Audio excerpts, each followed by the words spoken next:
Bonjour et merci de nous retrouver sur le plateau d'Un cœur qui écoute, votre émission de spiritualité. Aujourd'hui, nous avons le plaisir de recevoir sœur Nathalie Bécard. Bonjour ma sœur. Bonjour. Alors, vous êtes Xavier, vous travaillez à la Conférence des évêques de France comme directrice du service national pour l'évangélisation des jeunes et pour les vocations, que beaucoup connaissent comme le SNEJV. Voilà. SNEJV. Voilà. Vous allez nous raconter la naissance de votre vocation et la réalité de votre vie religieuse. Mais juste avant, je vous invite à lire un extrait de texte que vous avez choisi. Oui, alors j'ai choisi l'exhortation apostolique du pape François, La joie de l'Évangile, et un extrait dans le premier chapitre, La transformation missionnaire de l'Église. Nous sommes tous appelés à cette nouvelle sortie missionnaire. Nous sommes tous invités à accepter cet appel, sortir de son propre confort et avoir le courage de rejoindre toutes les périphéries qui ont besoin de la lumière de l'Évangile. La joie de l'Évangile qui remplit la vie de la communauté des disciples est une joie missionnaire. Elle a toujours la dynamique de l'exode et du don, du fait de sortir de soi, de marcher et de semer toujours de nouveau, toujours plus loin.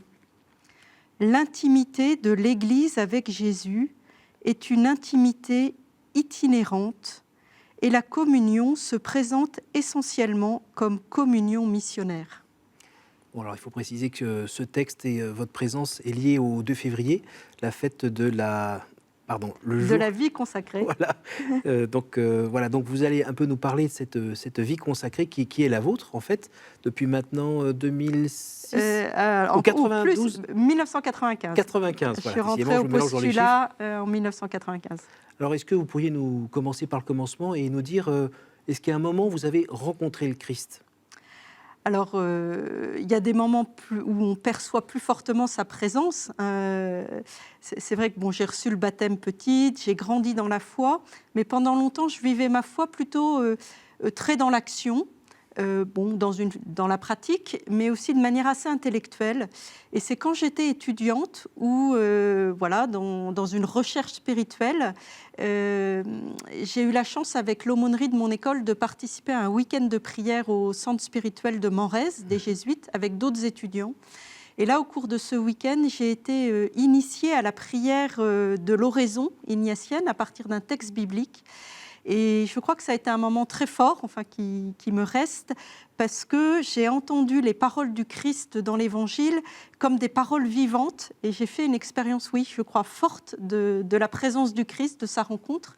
Et puis, c'est pas le seul moment, je crois. Mais ça a été quand même le premier moment le plus fort. Voilà, un moment en tous les cas très fort, qui m'a vraiment mise en route dans une démarche de foi beaucoup plus personnelle, où à partir de là, j'ai commencé à prier de manière plus personnelle, à partir des textes de la Bible tous les jours. Voilà, j'ai cheminé, et c'est ce qui m'a conduite aussi dans une expérience très forte de réaliser finalement tout cet amour du Christ pour moi, tout ce qu'il me donne, et de me dire finalement ça n'a pas de sens tout ce que j'ai reçu si c'est pas pour le donner. Voilà, et ça a été un des éléments qui m'a mis en route vers la vie religieuse. Vous êtes quand même à ce moment-là une jeune étudiante, vous faites des études de commerce à HEC, c'est pas vraiment la matière que vous étudiez principalement. Qu'est-ce qui fait que vous prenez quand même le temps d'écouter cette soif spirituelle et d'essayer de la nourrir ? Je dirais, je crois comme beaucoup d'étudiants, j'ai eu la chance de marcher assez bien dans les études. Voilà, j'ai fait une classe prépa, je suis rentrée à HEC. Et puis, sur la fin des études, arrivant en 3e année, je me disais, mais maintenant, qu'est-ce que je vais faire de ma vie, finalement ? Et je dirais, ma quête spirituelle, elle est venue en partie de cette question, me dire, mais finalement, c'est quoi le sens de la vie ? Voilà. Pourquoi on est fait ? Non pas que j'avais suivi un parcours tout tracé, mais en tout cas, il était quand même bien balisé. J'avais travaillé très dur pour faire les études, pour réussir le concours. Vous étiez l'aîné d'une famille de 5 enfants. Alors, aîné d'une famille de 5 plutôt enfants. Voilà, famille catholique pratiquante. Tout roulait bien et finalement, vous n'étiez jamais vraiment posé de questions ? Alors, quand même, je ne peux pas dire que... je crois, comme toute adolescente, je me suis aussi posé des questions, mais je m'étais toujours projetée, en tous les cas, comme mère de famille, avec des enfants. Donc, je dirais que pendant longtemps, la question de ma vocation, elle n'était pas ouverte, en fait. Voilà. Mmh. Je m'étais rêvée, comme beaucoup de petites filles, devenir mère de famille. Et c'est vers la fin des études, réalisant que, que finalement, voilà, d'une certaine manière, tout est possible Mmh. et que l'avenir, il est aussi à tracer, en discutant aussi avec d'autres, que là, je me suis interrogée, oui, de manière plus profonde et plus personnelle, finalement, voilà, qu'est-ce que je vais faire de ma vie? Est-ce qu'il y a eu, enfin, au début de ce questionnement, une personne qui vous a, ouvert un peu les yeux ou l'esprit à ces questions-là? Oui, d'ailleurs, pour moi, le chemin de foi et je dirais aussi mon expérience du Christ, elle est beaucoup passée par des rencontres, par des personnes. Je peux en évoquer 2. Donc quand je suis rentrée à HEC, il y a une amie qui m'a proposé, d'aller faire un pèlerinage, dans le désert algérien sur les traces de Charles de Foucault. Bon, je me suis laissée entraîner là, comme on peut se laisser entraîner par des amis. Et puis là, dans le groupe de jeunes avec qui j'étais, j'ai entendu des jeunes qui parlaient de leur relation au Christ d'une manière très vivante et très personnelle.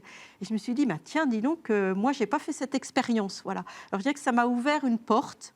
Ça a été important. Et puis, une autre amie, voilà, qui était vraiment une très bonne amie depuis l'adolescence, qui, elle, pour le coup, était très priante, très ancrée dans sa foi. On avait aussi pas mal de discussions. Un jour, elle m'a dit, mais tu sais, tout chrétien doit se poser la question de sa vocation. Et je crois que quelque chose de l'appel du Christ est aussi arrivé par là, pour me dire, finalement, voilà, la vie, elle n'est pas tracée d'avance.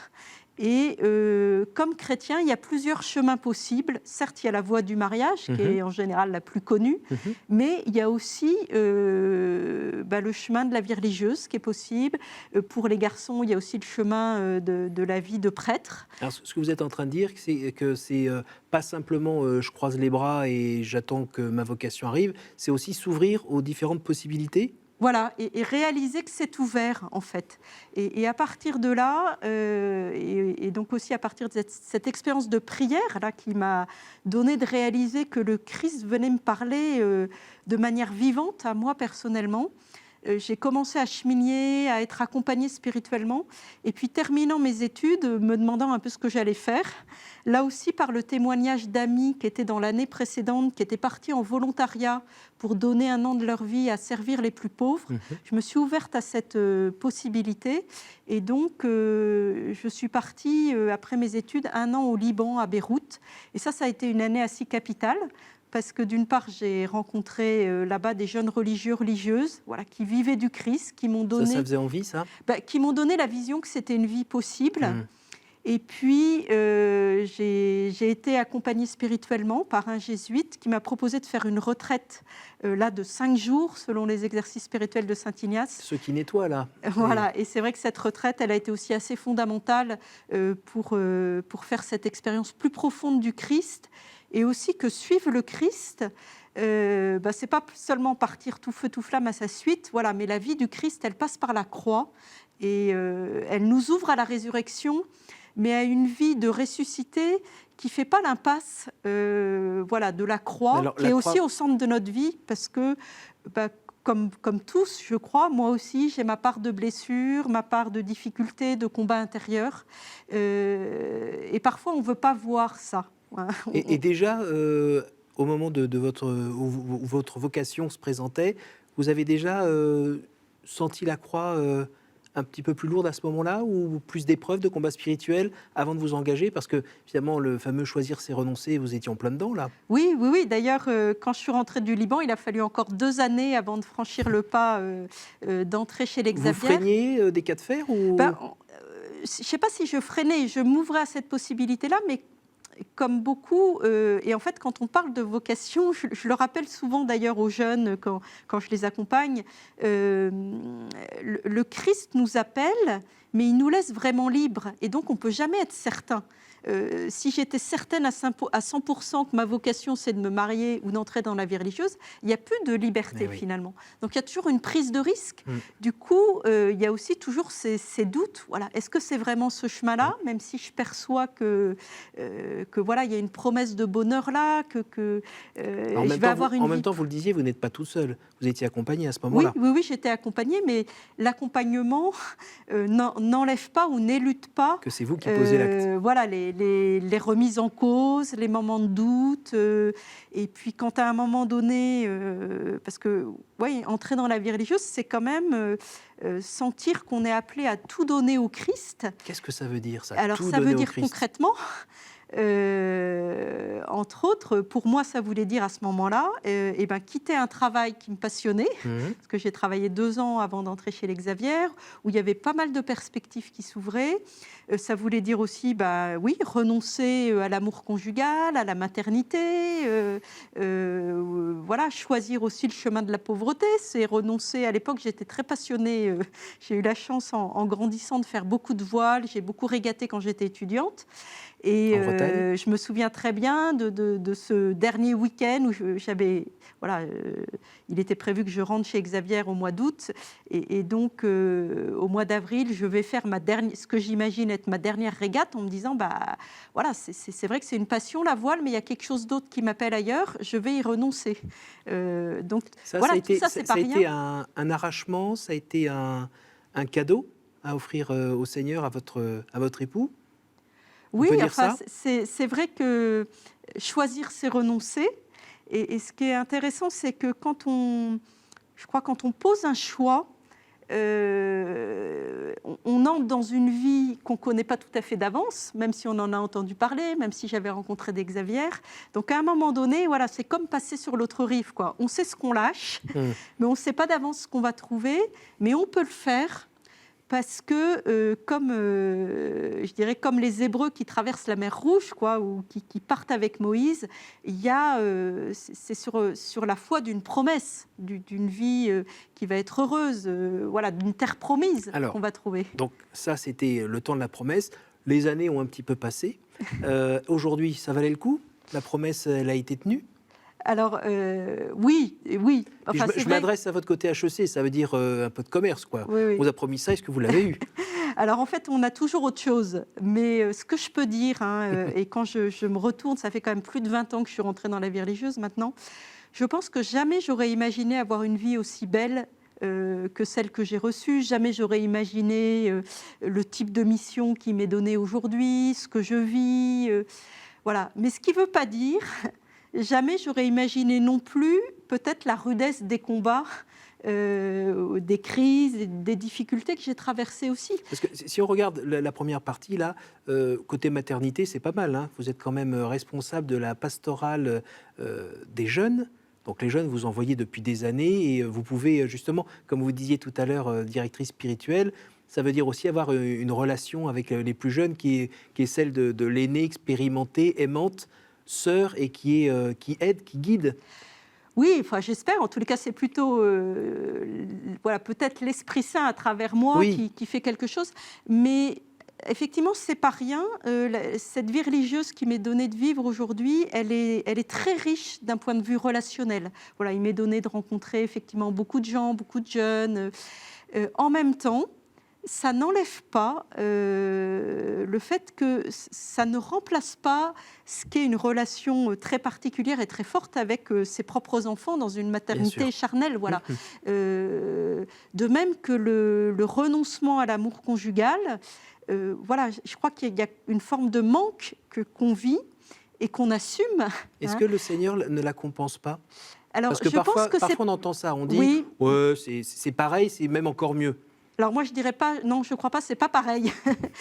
Certes, il y a quelque chose qui nous est donné d'autre, qui nous comble aussi d'une certaine manière, mais pas de la même manière. Et je crois qu'il faut pas éluder là aussi le vrai manque à vivre du fait que on renonce à un amour privilégié avec un homme. Et au bout de 20 ans, il est toujours là, ce manque?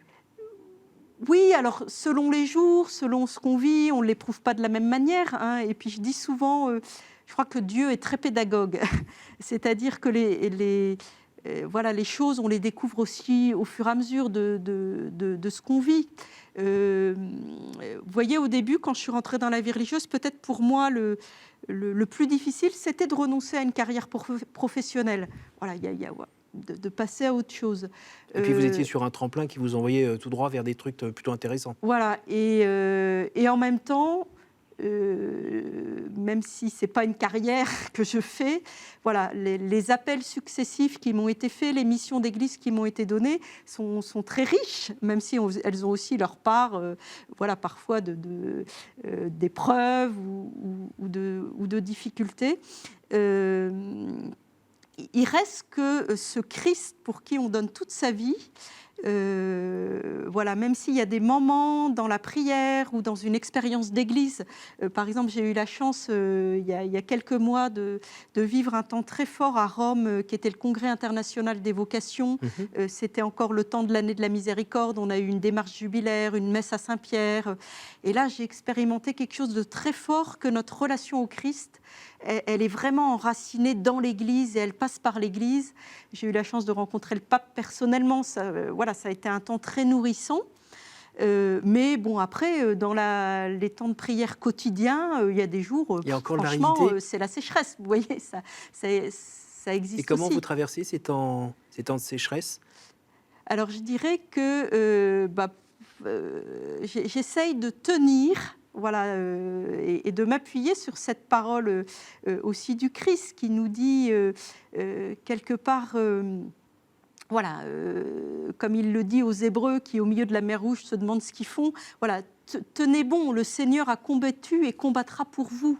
Donc, c'est accepter qu'à certains moments, c'est pas parce qu'on ressent pas les choses, je dirais, de manière sensible, affective, ou qu'il se passe rien. Voilà. Et je crois que tout le chemin de la vie spirituelle, c'est aussi de réaliser que le Christ, c'est pas parce qu'on le ressent pas qu'il n'est pas là. Voilà.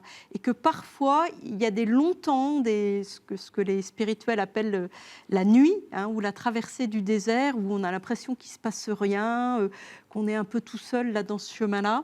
Et puis, c'est longtemps après, dans la relecture de ce qu'on a vécu, qu'on peut réaliser, ben voilà, même dans ces temps de désert, il était là à mes côtés. Et je peux dire aujourd'hui, après certaines épreuves, que effectivement, sans lui, j'aurais pas tenu et je me serais écroulée. Voilà. Et donc, il a bien été là et que c'est lui qui m'a tenue dans ce quotidien. Alors, c'est qui le Christ aujourd'hui? Parce que vous le connaissez un peu mieux que quand vous nous en parliez tout à l'heure de cette rencontre au moment de vos études à Morez. Aujourd'hui, il est comment? Il est différent? Il est différent de ce que vous pensiez à l'époque? Oui, d'une certaine manière, parce que, alors je dirais que pour moi, le Christ, c'est d'abord un ami. Voilà, c'est l'ami fidèle au quotidien qui est là. Et en même temps, plus j'avance, peut-être moins j'ai de mots pour en parler, parce qu'il est peut-être aussi, c'est très paradoxal, quoi. À la fois, il est de plus en plus proche, et en même temps, il est de plus en plus mystérieux. Et parfois, j'ai plus beaucoup de mots pour en parler. Ça ferait plaisir à Saint-Augustin, parce que si vous arrivez à le dire avec des mots, c'est que c'est pas lui. Voilà, et en fait, quelque part, j'ai jamais fini de le connaître. Et plus je crois le connaître, plus je le découvre aussi différent. Et ça vous réjouit ou ça vous effraie, justement, d'être en train de marcher à la suite de quelqu'un que vous ne pouvez pas attraper, finalement?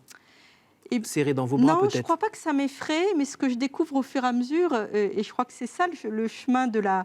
Alors ça paraît un gros mot, de la vie mystique, ou je dirais de la vie spirituelle, c'est d'être sans cesse en marche. Voilà. Et peut-être ce que je peux dire le plus du Christ aujourd'hui, c'est surtout qu'il creuse en moi une soif de plus en plus grande, peut-être intense, et que je fais cette expérience d'être peut-être toujours plus assoiffée de Dieu, assoiffée de lui. Et puis surtout, plus j'avance, plus je rencontre le Christ à travers son Église, qui est le corps du Christ. Voilà.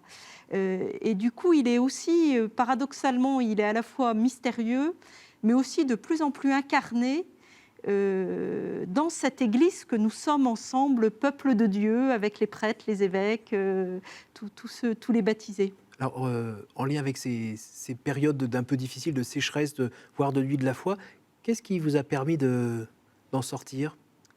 Alors je dirais, moi, ce qui m'a vraiment aidé à tenir, à avancer, il y a plusieurs choses. Il y a d'abord voilà, la parole de Dieu, ce qu'elle nous dit, la manière dont elle nous rejoint, l'amitié.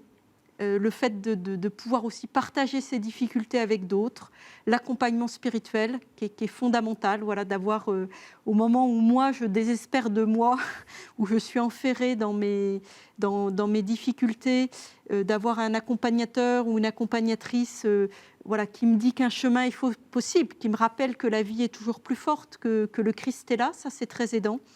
Donc l'écoute. Voilà, l'écoute des autres dans l'accompagnement, dans l'expérience de l'amitié, dans le soutien de la vie communautaire. Souvent, je me dis, la chance qu'on a dans la vie communautaire, notre vie est quand même aussi très rythmée par les offices, par voilà, ces temps de prière, même s'ils sont personnels, ils sont inscrits dans nos journées. Puis la spiritualité ignatienne, voilà, elle est la spiritualité très structurante. ignatienne, les retraites qu'on fait chaque année. Et puis, je dirais aussi, ça c'est plus personnel, ce qui m'a été donné et qui est un vrai lieu pour moi très important, c'est aussi l'écriture poétique et je dirais aussi la lecture de témoins spirituels qui eux-mêmes, avec leur langage, disent des choses sur ces expériences de foi et du coup me donnent aussi à moi des mots ou me disent des chemins possibles. Voilà. Bon, je pense à Saint-Jean de la Croix quand vous parlez. Oui, alors il y a Saint-Jean de la Croix, il y en a aussi beaucoup d'autres, ou même des témoins plus contemporains, les poètes aussi, qui m'ont beaucoup aidé sur mon chemin, parce qu'ils disent quelque chose de ce mystère de la vie, de ce mystère de l'humanité, qui est traversé à la fois par la joie, par des moments de plénitude, et aussi par des zones d'ombre, par nos épreuves. Et justement, comment... question de béotien, hein, mais quand on a donné sa vie au Seigneur à fond, depuis, là, vous le disiez tout à l'heure, une vingtaine d'années, finalement, de ne pas se trouver dans une situation où on serait stable, installé dans une vie régulière, paisible, et dans la joie, pas tout le temps, mais peut-être presque tout le temps. Est-ce qu'il n'y a pas une sorte de frustration d'être pas encore arrivé à être plus serein, j'ai envie de dire, je ne sais pas si ce sont les bons mots. Oui, je ne sais pas. Enfin, en même temps, pour moi, c'est ça qui est passionnant, c'est-à-dire que l'aventure de la vie, l'aventure de la foi, c'est une dynamique, c'est un mouvement. Moi, comme beaucoup, j'avais imaginé, je me disais, bon, voilà, une fois que je suis rentrée dans la vie religieuse, il y a quelque chose de posé, bon, maintenant, c'est bon. Et en fait, après, c'est, bah oui, mais quel genre de Xavier je vais être tout n'est pas donné dans un choix de vie. De même que si vous vous mariez, c'est tous les jours. Voilà que c'est à inventer comment je vais vivre ce sacrement de mariage au quotidien, quel type de mari, d'époux je vais être. Donc, c'est sans cesse à discerner. Et d'ailleurs, si j'ai pris aussi tout à l'heure ce texte du pape François, il nous dit bien ça, quoi. La vie, elle est mouvement, elle est dynamique, elle est chemin. On n'a jamais fini de marcher et c'est pas un long fleuve tranquille. De même qu'elle est jamais en noir ou blanc. Ça, c'est pas la vie, c'est la théorie, c'est les idées.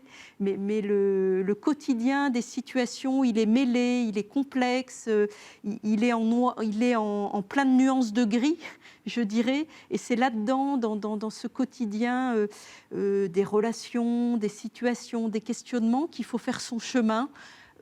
Cas un cas, mais voilà, porté par la prière, par les autres, par l'Église. Vous nous invitez à être en fait Pierre en train de marcher sur l'eau en regardant toujours le Christ pour pas sombrer de trop quand la vie fait qu'on pourrait sombrer, c'est un peu ça. Oui, tout à fait. D'ailleurs, je prends souvent cette image, notamment parce que ça m'a aussi beaucoup aidé toute mon expérience de voile, de skipper.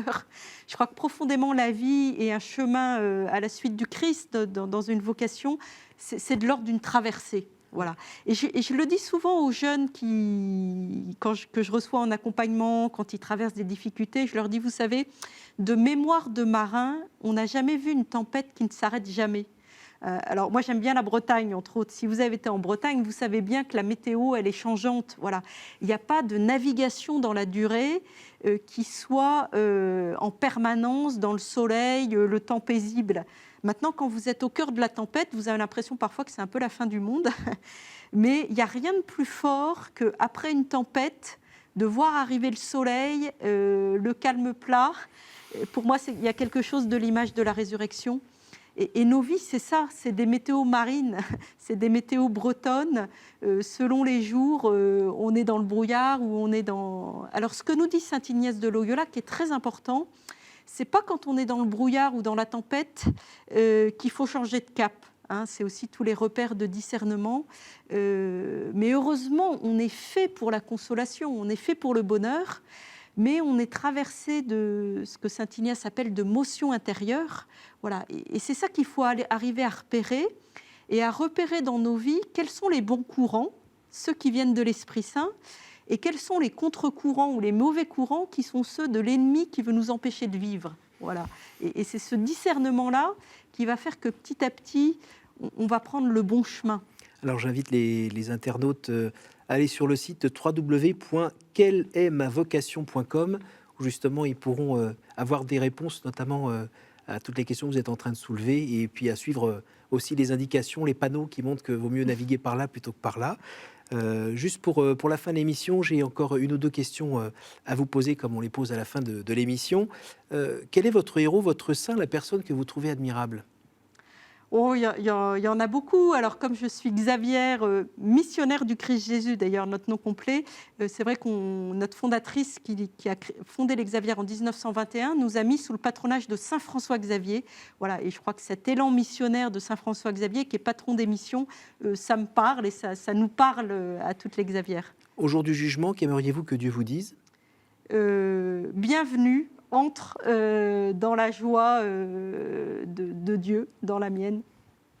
Merci beaucoup ma sœur, et merci à vous tous pour votre fidélité. Vous pouvez revoir cette émission sur www.ktotv.com. À la semaine prochaine.